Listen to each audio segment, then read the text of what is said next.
Essa é a nossa aula sobre as relações entre pâncreas, seus hormônios e o exercício, na saúde e na doença. Vamos a ela! Os hormônios mais importantes do pâncreas são a insulina e o glucagon. A insulina é estimulada, é secretada, quando, após uma refeição, por exemplo, aumentamos a concentração de glicose circulante. Isso ativa o pâncreas a secretar insulina, que por sua vez ativa a captação de glicose para os tecidos. Já ao contrário, o glucagon é ativado, por exemplo, numa condição de jejum, quando a glicemia está bastante baixa. Nesse caso, o glucagon ativa a quebra do glicogênio de forma a liberar a glicose e de forma a regular os níveis glicêmicos a partir daí.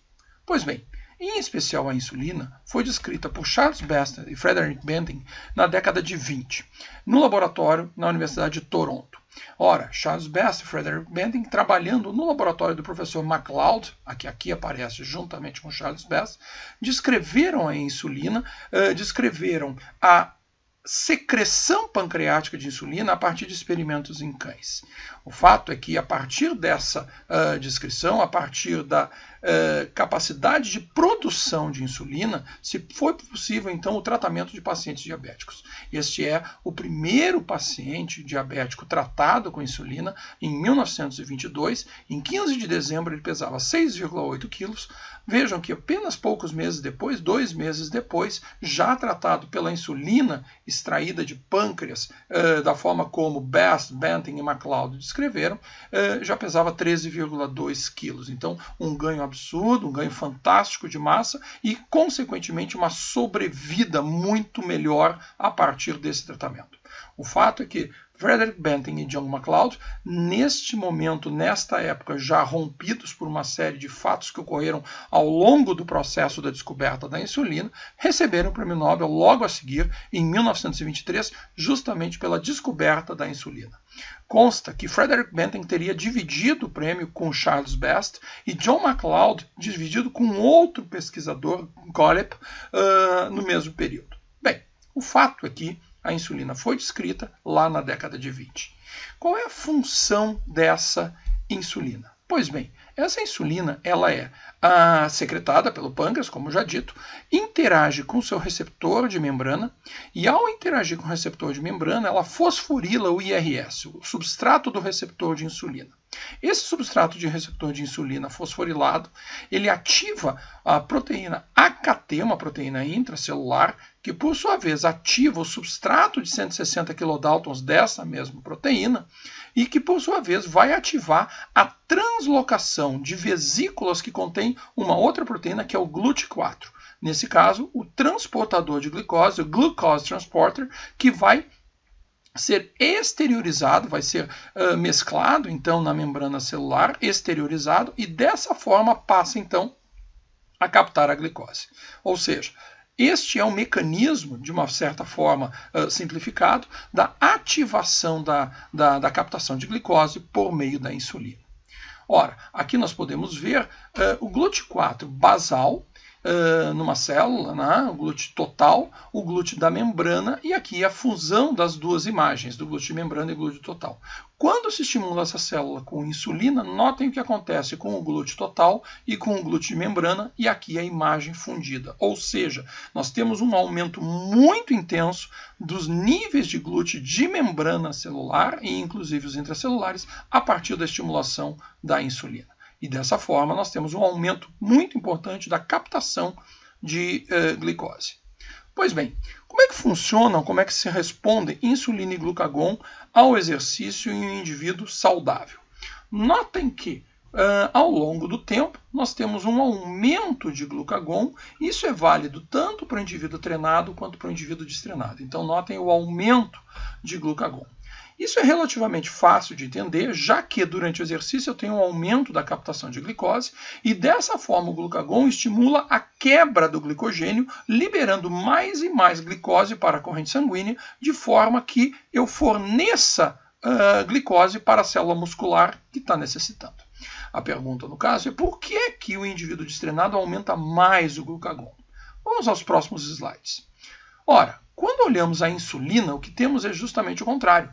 Uma diminuição de insulina à medida que passa o tempo.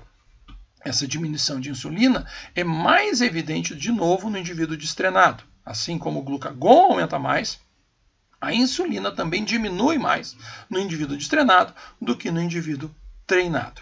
Bem, mas por que a insulina diminui se eu estaria necessitando de um aumento da captação de glicose? Nós iremos discutir isso a seguir. Quando analisa-se a glicemia, vejam o que acontece. A glicemia do indivíduo destrenado, ela cai levemente ao longo do tempo, sofrendo uma queda mais importante já num tempo de exercício bastante avançado, aqui próximo já de 3 horas ou alguma coisa assim.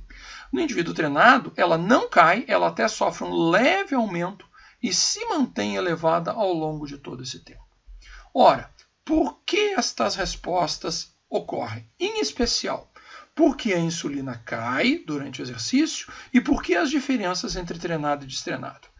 Vejam que, quando se fala de captação de glicose, comparando o repouso com o exercício, para doses controladas de insulina, o exercício faz com que eu tenha uma captação maior. Vamos pegar um exemplo qualquer.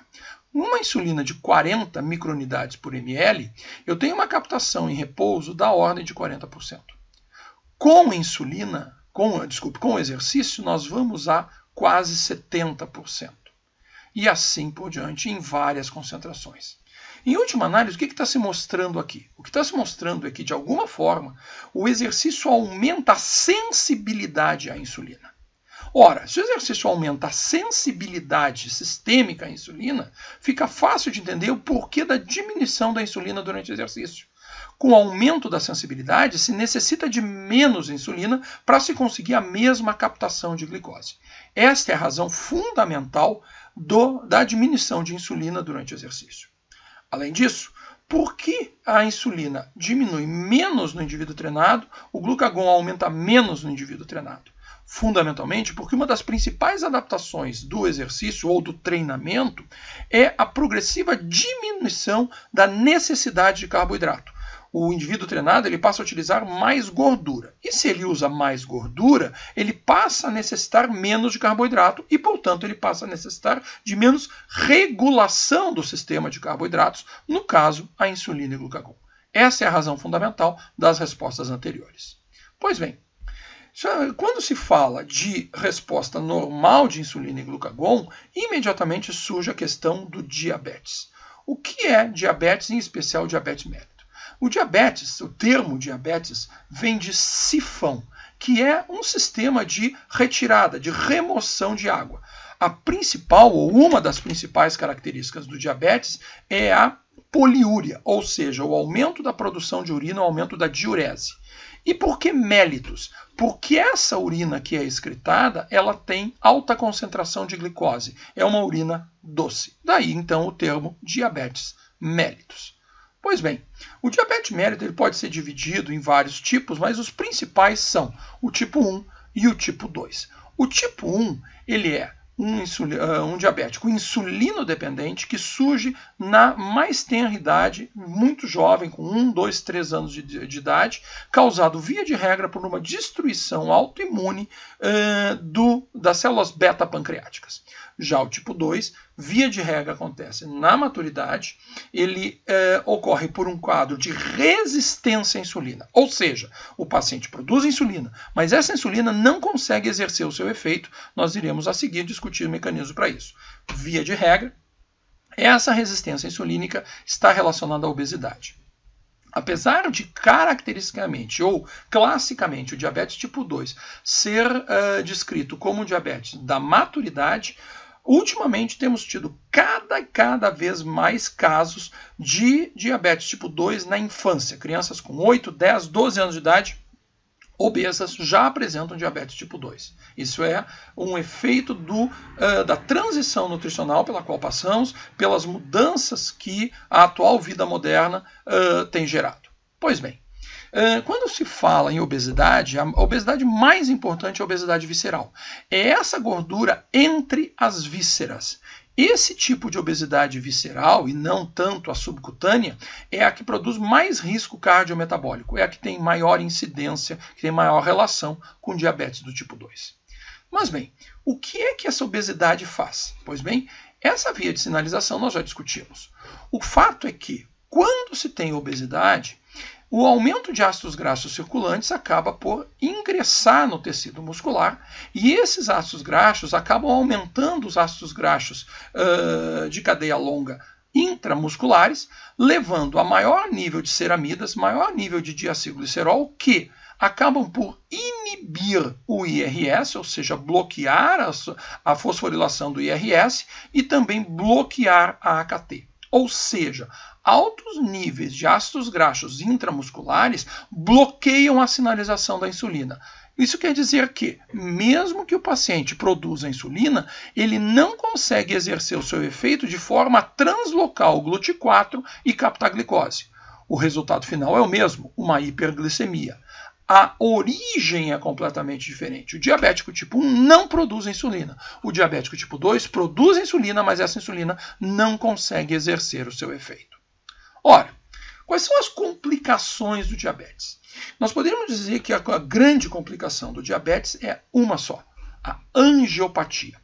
A hiperglicemia, por um mecanismo osmótico, acaba por destruir parede endotelial, acaba por destruir, lesar parede vascular. Ora, isso dá origem a todas as outras complicações do diabetes, tais como a retinopatia, que é uma lesão vascular da retina, a nefropatia, que é lesão vascular do rim, levando à insuficiência renal, e a neuropatia autonômica ou vegetativa, que é uma lesão progressiva fundamentalmente de fibras do sistema simpático e que levam à alteração de controle cardiovascular como um todo. O fato é que todas essas complicações têm uma origem comum, que é a hiperglicemia, e acaba afetando os vasos de todos os sistemas. Qual é a principal causa de morte de um paciente diabético? Infarto, acidente vascular cerebral ou insuficiência renal. Certo? Então, a origem é sempre a mesma, que é lesão vascular progressiva. Pois bem, quais são os critérios diagnósticos para o diabético?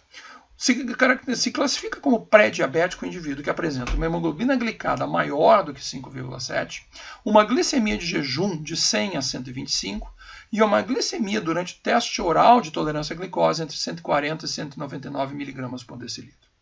O diabetes, já a partir de 6,5 de hemoglobina glicada, glicemia de jejum de 126, glicose maior do que 200 durante o teste oral de tolerância à glicose. E glicemia ao acaso, ao longo do dia, acima de 200 mg por decilitro, mais os sintomas clássicos de hiperglicemia.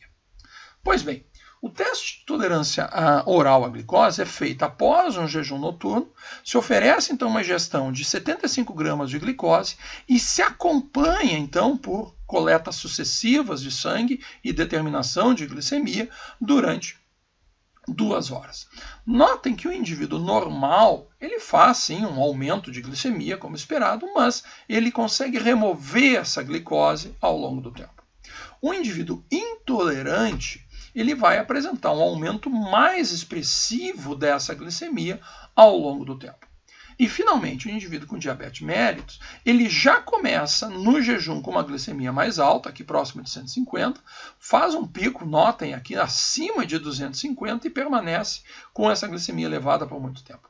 Isso indica uma completa incapacidade no manejo, né, dessa alta oferta de glicose. Claro que essa oferta de glicose foi intencional, isso é um teste, né? Mas isso mostra claramente a incapacidade de manejo dessa glicemia, dessa glicose ofertada. Pois bem, como é que funciona a translocação do GLUT4? Tá? O que nós temos é que a contração muscular, ela produz aumento de cálcio, aumento do consumo, do gasto de ATP, e essa sinalização ela acaba ativando o substrato de 160 kDa, o TBC1D1 e TBC1D4, da AKT. Isso acaba ativando a RAB e a GDP, que são proteínas intracelulares ativadas por essa via, que acabam produzindo deslocamento, a translocação de GLUT por meio do citoesqueleto, ancorando essa vesícula por meio dessas proteínas, a V-SNARE e a T-SNARE, que se liga então aqui e exterioriza o GLUT4. Isso ocorre durante o exercício, ou seja, o exercício ele estimula a translocação de GLUT4 por uma via que não tem nenhuma relação com insulina, como vocês podem aqui ver. Ora, aqui vocês veem a translocação de GLUT4 por meio de técnica de fluorescência estimulado por insulina em diferentes células. Então notem como é que esses glúteos vão translocando. Essa técnica realmente é muito bonita e vocês conseguem identificar a quantidade de glúteo aqui na célula. Pois bem, e o treinamento físico? O que o treinamento físico faz nesse sistema? O treinamento físico, sistematicamente, dia após dia, ele produz aumento de cálcio, aumento de ADP, AMP, diminuição de ATP, de creatina fosfato e de glicose. Essas duas vias em conjunto ativam cascatas proteicas, cascatas enzimáticas, que vão ativar finalmente o gene da GLUT4. Qual é o resultado disso? O resultado é que o treinamento físico aumenta a expressão de GLUT4 e ao final do processo, ou ao longo do processo, o indivíduo bem treinado tem maiores níveis de GLUT4 celulares. Pois bem, quando analisamos o efeito do treinamento sobre as unidades de GLUT4, nota-se que o indivíduo treinado aumenta muito os níveis. Mas, por outro lado, o destreinamento também produz a diminuição. Aqui, nós temos um efeito de apenas 2 meses de destreinamento, gerando então essa diminuição de GLUT4 ao longo do tempo. O fato é que mais GLUT4, maior captação de glicose, e isso tem relação direta com o nível de treinamento. Ora, um outro aspecto que tem que ser levado em conta são os níveis de hemoglobina glicada. O que é essa hemoglobina glicada? Nada mais do que uma hemoglobina, a proteína responsável pelo transporte de oxigênio no sangue, que se liga à glicose frente a altos níveis de glicemia. Quanto mais alta for o nível dessa glicose circulante, maior é a chance de se ligar glicose com hemoglobina, formando uma base de Schiff e posteriormente um produto de Amadori bastante estável. Isso quer dizer o quê? Que quanto mais tempo eu permaneço com glicose elevada, maior é a chance de eu formar a hemoglobina glicada, chamada HbA1c. Pois bem, o fato é que essa glicemia, essa hemoglobina glicada, ela indica os valores médios de glicemia ao longo dos últimos 2 ou 3 meses. Notem que uma glicemia da ordem de 154 gera uma hemoglobina glicada da ordem de 7%. Pois bem, num trabalho recente de um ex-aluno nosso, professor Daniel Pierre, no grupo do Hospital de Clínicas, coordenado pelo professor Jorge Luiz Grosso, Jorge Pinto Ribeiro e Beatriz Chan, uma meta-análise analisou justamente o aconselhamento por atividade física ou exercício estruturado sobre os níveis de hemoglobina glicada em pacientes diabéticos tipo 2. O que ele mostra? Pois bem, aqui nós temos as modificações absolutas de hemoglobina glicada quando compara treinamento estruturado versus nenhuma intervenção. Aqui treinamento aeróbio, aqui treinamento de força, aqui treinamento combinado. Notem o seguinte, o treinamento aeróbio está deslocando aqui para a esquerda, ou seja, eu tenho efetivamente um efeito do treinamento aeróbio. Treinamento de força, também. Treinamento combinado, também, e finalmente a média geral, independente do tipo de treinamento, sim, exercício físico estruturado, ou seja, supervisionado, ele é eficaz sim na diminuição dos níveis de hemoglobina glicada. Ora, mas como é que se associa isso com atividade física, aconselhamento de atividade física contra não intervenção? Aqui nós vemos o aconselhamento de atividade física com co-intervenção nutricional. O que acontece? Tem efeito. Agora, só o aconselhamento não tem efeito nenhum. Ou seja, simplesmente aconselharmos alguém a fazer atividade física não gera benefício do ponto de vista de níveis de hemoglobina glicada. Pois bem, o treinamento aeróbio, então, de força ou ambos, estão associados com reduções de hemoglobina glicada. Além disso, mais de 150 minutos semanais estão associados com maiores reduções de hemoglobina glicada. E, finalmente, o aconselhamento físico só se associa com a diminuição de hemoglobina glicada quando combinado com intervenção dietética. E o treinamento? Quais são os cuidados que devem ser tomados especificamente com pacientes diabéticos submetidos a treinamento físico? Bem, a primeira coisa é o controle da glicemia. Para começarmos a comparação, nós olhamos então a figura ou o comportamento de um indivíduo normal. Como já discutido, se ele estiver bem condicionado, ele deve sofrer um leve aumento de glicemia e essa glicemia deve se manter ao longo do tempo de exercício, no caso aqui, esse trabalho de Berger, por cerca de 60 minutos. No caso de um diabético compensado, ou seja, com controle glicêmico adequado, feito por medicação, no caso, ou hipoglicemia oral, no caso de um não insulino dependente, ou insulina, no caso de um insulino dependente, essa glicemia ela deve diminuir ao longo do tempo. O risco é que se atinjam valores baixos, se gere uma hipoglicemia induzida por exercício. Para isso, portanto, nós devemos controlar a glicemia, eventualmente devemos propor algum aporte de carboidrato pré-exercício, justamente com o intuito, com a intenção de se evitar essa hipoglicemia que ocorra durante o exercício. Bem, só que existe um risco de um indivíduo descompensado, no caso, entrar na sessão de exercício já com uma glicemia muito alta, aqui de 325. O que é que ocorre nesse caso? Ele tende a aumentar a glicemia progressivamente, gerando um quadro hiperglicêmico ainda mais severo. Nesse caso, existe uma faixa de risco entre 250 e 300 miligramas por decilitro. Ora, qual é o cuidado, então, que se deve tomar? Se esse indivíduo chega para fazer exercício com valores superiores a 300 miligramas por decilitro de glicemia, ele simplesmente não deve fazer exercício. Deve-se contraindicar o exercício sob o risco dessa glicemia disparar para valores ainda mais elevados, levando a um quadro de cetoacidose, levando a um risco realmente severo. No entanto, se ele tiver entre 300 e 250, porém sem cetoacidose, é possível sim que ele faça exercício. Nesse caso, nós iremos controlar a glicemia com um pouco mais de frequência, justamente no intuito de evitar essa hiperglicemia. Mas bem, por que esse tipo de comportamento ocorre? Vamos dar uma olhadinha, em primeiro lugar, na formação de corpos cetônicos. Notem que o indivíduo descompensado ele já entra com cetoacidose.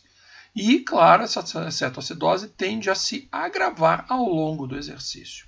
Um indivíduo normal ou diabético, mas compensado, ele não gera cetoacidose. Por que isso está acontecendo?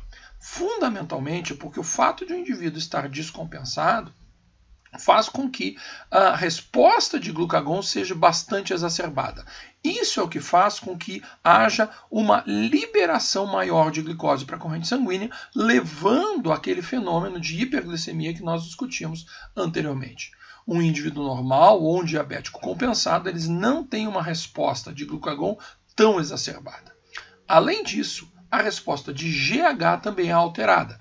O GH, num diabético descompensado, ela responde muito mais, de forma muito mais acelerada, ele aumenta muito mais rapidamente. Como o GH também tem uma ação diabetogênica, ele acaba desencadeando essa hiperglicemia e esse é o grande problema. Então, qual é a recomendação? É que não se deve fazer exercício, então um diabético não deve ser submetido a uma sessão de exercício quando a glicemia dele pré-exercício estiver da ordem de 250, 300 ou mais miligramas por decilitro, justamente para evitar essas respostas. Pois bem, um outro aspecto que deve ser pensado são os tipos de insulina que o diabético aplica. Existem hoje vários tipos de insulina com diferentes tempos de ação, diferentes cinéticas.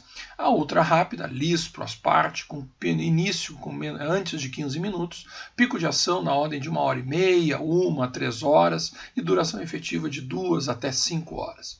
As rápidas, as intermediárias e as longas. Notem que os picos de ação variam de meia hora até 16 horas no caso dessa insulina ultralenta. O regime insulínico determinado pelo médico, determinado pelo endocrinologista, ele visa, na realidade, visa imitar a cinética insulínica normal ao longo de um dia, respeitando o período de sono, respeitando os períodos das refeições e, claro, o período de exercício. Mas qual é o problema disso? O problema é o seguinte, vamos olhar esse exemplo.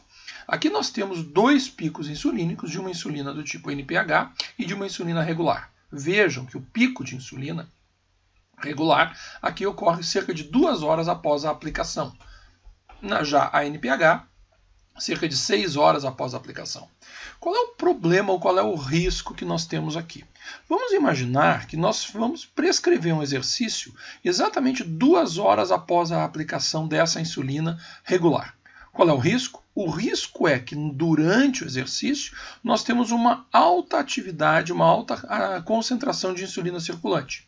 Se nós somarmos a isso o exercício que nós estamos prescrevendo, que nós estamos realizando com o nosso paciente, nós temos um aumento da sensibilidade de receptores de insulina produzido pelo exercício e um aumento de translocação de GLUT de forma independente por insulina. Qual é o resultado? Esses dois fenômenos, junto com uma alta insulina, irão produzir uma grande captação de glicose, e isso tende a induzir um fenômeno rápido de hipoglicemia. Portanto, qual é a recomendação? Que se evite a sobreposição dos picos de insulina com as sessões de exercício. Para tal, nós temos duas alternativas básicas. Ou nós buscamos horários onde a insulina esteja baixa, neste exemplo nós faríamos antes do pico, ou eventualmente após o pico, ou então, em acordo com o médico endocrinologista que assiste esse paciente, modulamos os níveis de insulina, a dosagem de insulina. Isso modernamente já é feito quando o médico sabe que há uma sessão de exercício, ele naturalmente já prevê isso, o próprio paciente já está treinado a fazer essa diminuição de dosagem de insulina para exercício, justamente para evitar esse efeito. Além disso, alguns outros cuidados, alguns outros efeitos são interessantes. Esse trabalho de Rumar, lá de 2004, é um trabalho bastante interessante.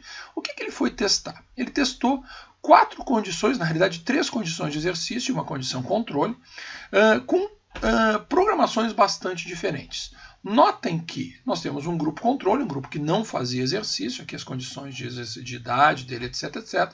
Um grupo de baixo volume de exercício e intensidade moderada. Um grupo de baixo volume e alta intensidade. E um grupo de alto volume e alta intensidade. Os grupos eram bastante semelhantes. O fundamental eram as diferenças nas intensidades e volumes de treinamento. Esse grupo, baixo volume e moderada intensidade, notem que ele recebia uma prescrição de treinamento da ordem de 40% a 55% do consumo máximo de oxigênio, do consumo de pico, e realizava cerca de 12 milhas de caminhada por semana. Na realidade, o que ele efetivamente realizava era 10,3, né? A prescrição era 12, mas o que ele realizava era 10,3. O tempo real de exercício é 171 minutos por semana, 3,3 sessões, cerca de 3 sessões por semana, e o tempo por sessão 51 minutos. Então, 51 minutos realizando 10 milhas por semana, com uma intensidade de 40% a 55%. Esse grupo baixo volume, ou seja, os mesmos 12 prescritos, mas alta intensidade, não era mais 40 a 55, era 65 a 80. Claro que para percorrer a mesma distância a uma intensidade maior, o tempo era menor. Ao invés de 51, era 39 minutos, porque se estava trabalhando a uma intensidade mais alta.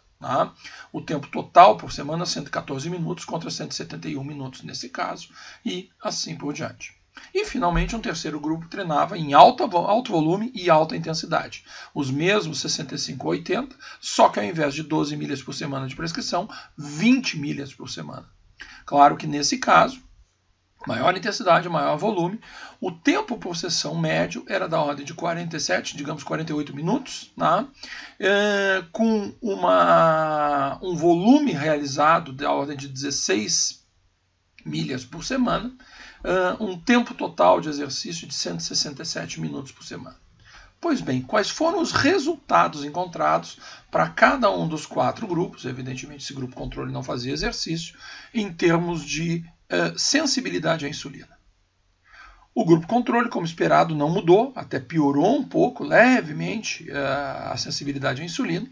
E todos os 3 grupos que fizeram treinamento melhoraram a sensibilidade à insulina.